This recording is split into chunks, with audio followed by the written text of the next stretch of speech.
and welcome to Askimo TV. I'm talking today to Vicki Dawson. Vicki is a sleep practitioner and founder of the Children's Sleep Charity. Hi Vicki, how are you? Hi Joanne, I'm great. How are you? Very well, thank you. Vicki, let's talk today about sleep problems, specifically those in special needs children. So why do children with special needs often suffer from sleep problems? That's a really interesting question, and statistically we know that about 86% of children with an additional need also have a sleep issue, so it's a massive percentage. I think sometimes there are medical reasons for the sleep issues, so things like nocturnal epilepsy or sleep apnea, which is more prevalent in, say, children who have Down syndrome. Sometimes I think it's around discomfort, so where children have got physical disabilities, they may become uncomfortable during the night. I think sometimes for some children it meets a social need, so if they don't actually want to be around other people, that it's quite nice for them to be up in the night where they can do their own thing.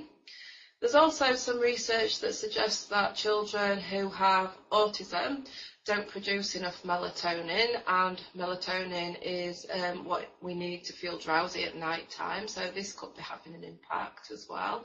And there's other research that suggests that children who have ADHD release melatonin later, and therefore this interferes with their sleep patterns. But I also think as well for children with learning difficulties, there's something around us needing to teach more explicitly about sleep, excuse me, and to teach about the difference between day and night, and to build in lots of cues so that they expect to go to sleep when they get into bed. And we develop a lot of multi-sensory routines, so we use music and smell to give the children an understanding of time if they can't sort of tell the time using a clock. So I think there's lots of reasons why, really. What would you say are perhaps some of your top 3 or 4 tips or techniques that you can share with parents on what can be done to address these problems and improve sleep?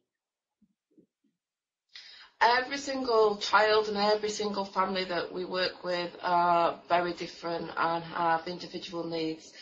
So what I would say is look at the whole picture. Look at the sleep problem holistically.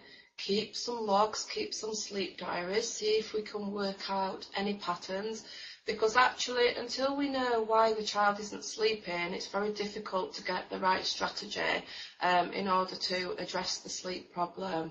So even look at the child's bedroom. Is it restful or is it actually a stimulating environment? Look at the child's needs. Have they got sensory needs? Are there sensory issues going on that might be impacting on the sleep? For example, are they noise sensitive? Could it be something as simple as the central heating clicking on during the night, which is causing them to wake up? Do they need sort of more weight on them at night time to make them feel secure? And sometimes we use a double duvet on a single bed, which has helped some of our children feel more grounded at night time. So looking at every single aspect really of sleep and implementing a really good bedtime routine that's used consistently is key as well. Vicki, tell me a little bit about the correlation between sleep deprivation and hyperactivity and how to address sleep problems like this with an ADHD child. There is a link between hyperactivity and sleep deprivation, and I think that often parents feel that their children do not need sleep because they're presenting as being hyperactive and extremely lively during the daytime. The most extreme case I saw was a child who hadn't slept for 36 hours and she was still running around and looked as though she didn't need sleep. So I think what we've got to do is we've got to challenge that and actually think that the child may be presenting in this way because they do need sleep. and they are chronically sleep deprived. So again, what I would be doing there, I would be keeping sleep diaries to get a picture of where the sleep patterns are at the moment, and working from that basis and putting in a sleep programme that fits in with the family's lives.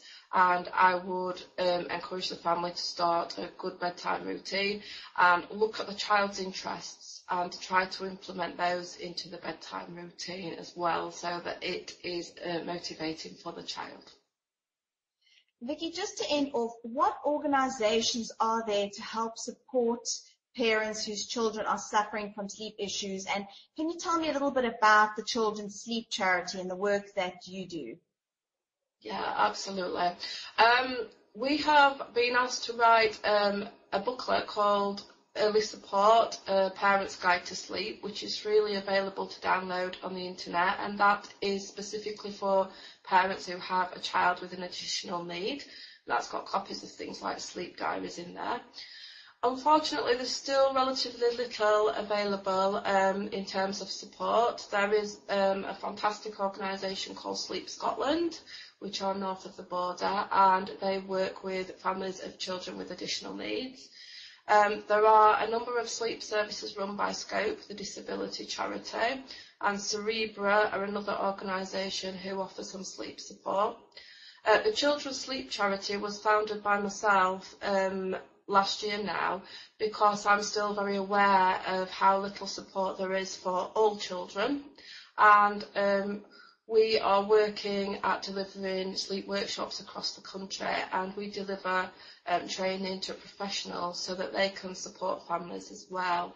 And we've got all sorts of exciting projects happening at the moment, and really we're passionate about supporting families because we know the impact that sleep deprivation has, not only on the child but on the parents as well. Thank you, Vicki. Thank you so much for talking to me today. Thanks, Joanne.